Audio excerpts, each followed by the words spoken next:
So రెండో రోజు మహానాడు కార్యక్రమం అంగరంగ వైభవంగా కొనసాగుతుంది. ఇప్పటికే నందమూరి తారక రామారావు జయంతి వేడుకలు ఇప్పటికే పూర్తి స్థాయిలో కూడా ఇక్కడికి వచ్చినటువంటి ప్రజలందరూ కూడా ప్రజాప్రతినిధులు కూడా జరుపుకుంటున్నారు.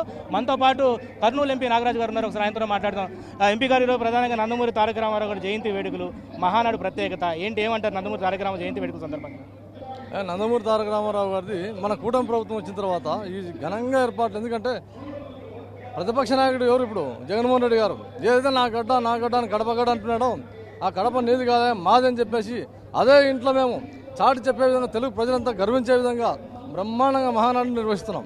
ముఖ్యంగా బడుగు బలహీన వర్గాల కోసం వాళ్ళని ఆదుకునే పార్టీ ఏదైనా ఉందంటే తెలుగుదేశం పార్టీ అని చెప్పేసి ఈ ఏర్పాటు అందించని మీకు అర్థం కావాలా. ఎందుకంటే నిన్నటి రోజున మొదటి రోజే రాష్ట్రానికి దిశ తిప్పడానికి ఒక తీర్మానాలు ప్రవేశపెట్టడం జరిగింది. మీకు అందరికి తెలిసిన విషయమే. అది కాదు, ఇవాళ మా నాయకుడు, మా అధినాయకుడు చంద్రబాబు నాయుడు గారు ఆయన ప్రసంగం ఏ విధంగా ఉంటుందో మీరు రాష్ట్రానికి మీరు చూడండి. ఆ తర్వాత నేను ఏదైనా మాట్లాడగలుగుతాను మీతో. ఇంకా ఈ రాయలసీమ గడ్డలోనే ఈరోజు మహానాడు జరుపుకుంటున్నారు. ఒకప్పుడు ఈ గడ్డ ఒక ప్రత్యేకత ఉంది. మరి ఈరోజు ఈ మహానాడు కార్యక్రమం ద్వారా అవతల వ్యక్తులకి ఏంది సందేశం ఇవ్వబోతున్నారు చెప్పండి. రాయలసీమ అంటే పౌరుషాల గడ్డ. ఆ పౌరుషాల గడ్డ నుంచి మా నాయకుడు కూడా చిత్తూరు జిల్లా రాయలసీమ వాసే. రాయలసీమలో ప్రతిష్టాత్మకంగా మహానాడును జరపాలని సంకల్పించి, ఎందుకంటే గత ప్రభుత్వంలో ఒక కార్యకర్త కూడా మహానాడు చేసుకుంటామంటే రానివ్వకుండా వాళ్ళు పెట్టినటువంటి బాధలు అంతా ఇంత కాదు. కాబట్టి నీ ఊరు ఏదైతే కడప అని చెప్పుకుంటావో అదే ఊరిలో మహానాడు జరిపినీకి ఒక గుణపాఠంగా ఒక చారిత్రక విజయంగా జరుగుతుందని చేస్తామని మా నాయకుడు. దీని మీద ప్రతిపక్షాలు కూడా ఆరోపిస్తున్నాయి. ఇదంతా కూడా కావాలనే ఇక్కడ కడపలో జరిపించారు. దీన్ని పూర్తి స్థాయిలో కూడా మేము రానున్నటువంటి రోజుల్లో మేము ఒక సినిమా చూపిస్తామనే నినాదాలు కూడా తీసుకొస్తున్నారు వైసీపీ వాళ్ళు. ఏమంటారు మీరు? బ్రదర్, మీరు కూడా మీడియా మిత్రులు ఒకసారి ఆలోచించాలా. గత ప్రభుత్వం ఎట్లుండేది, ఈ ప్రభుత్వం వచ్చి ఒక సంవత్సరం కాలేదు.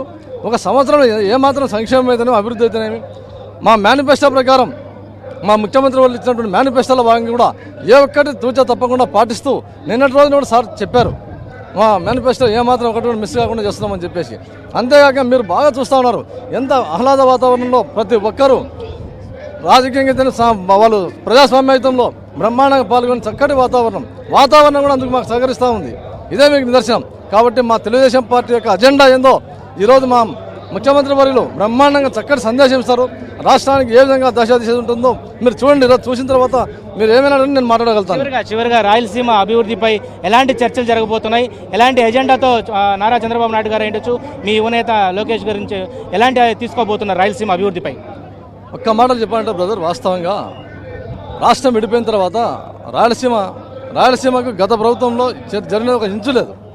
ఈ ప్రభుత్వంలో రాయలసీమకు బ్రహ్మాండంగా ఈ రాయలసీమను రత్నాల సీమగా మార్చాలని చెప్పేసి ముఖ్యంగా సాగునీటి విషయంలో మీరు ఒక్కటే ఆలోచించండి.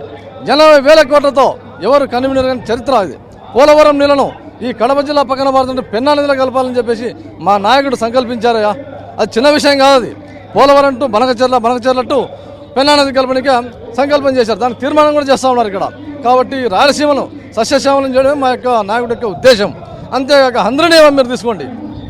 హంద్రనీవా అక్కడ కర్నూలు అయితేనేమి, అనంతపురం అయితేనేమి, చిత్తూరు అక్కడ సస్యశ్యామలం కావాలని చెప్పేసి ఆ హంద్రనీవా వెడల్పు కార్యక్రమంలో భాగంగా బ్రహ్మాండంగా 3,000 కోట్లతో అతి తక్కువ కాలం 100 రోజుల్లో కంప్లీట్ చేయాలని చెప్పేసి ప్యాకేజీలు పెట్టేసి రేపు జూన్ జూలై కల్లా పని అయిపోగొట్టేసి ఆ ప్రాంతానికి నీళ్ళు ఇవ్వాలని చెప్పేసి మా నాయకుడు పడుతున్నటువంటి తపన అంతా ఇంత కాదు. మేము కొత్తగా ఎంపీలుగా సెలెక్ట్ అయినా కూడా మేము దగ్గర నుండి చూస్తూ ఉన్నాం. ఢిల్లీకి వస్తే సార్ ఇంత కష్టపడేది. కాబట్టి మీరు రాబోయే రోజుల్లో ఈ రాయలసీమను కరువు సీమ నుంచి కాపాడేటువంటి నాయకుడు ఎవరైనా ఉందంటే ఒక చంద్రబాబు నాయుడు గారికి దక్కుతుంది, యువ నాయకుడు అంటే నారా లోకేష్ గారికి దక్కుతుందని చెప్పేసి తెలియజేస్తున్నాను. ఇది మొత్తానికి రాయలసీమ అభివృద్ధి పూర్తి స్థాయిలో నారా చంద్రబాబు నాయుడు యొక్క ఆధ్వర్యంలోనే కొనసాగుతుంది. ఇప్పటికే నందమూరి తారక రామారావు జయంతి వేడుకల సందర్భంగా రెండో రోజు మహానాడు కార్యక్రమాలు అంగరంగ వైభవంగా కొనసాగుతున్నాయి. ఓటీ స్టూడియో మహానాడు నుంచి.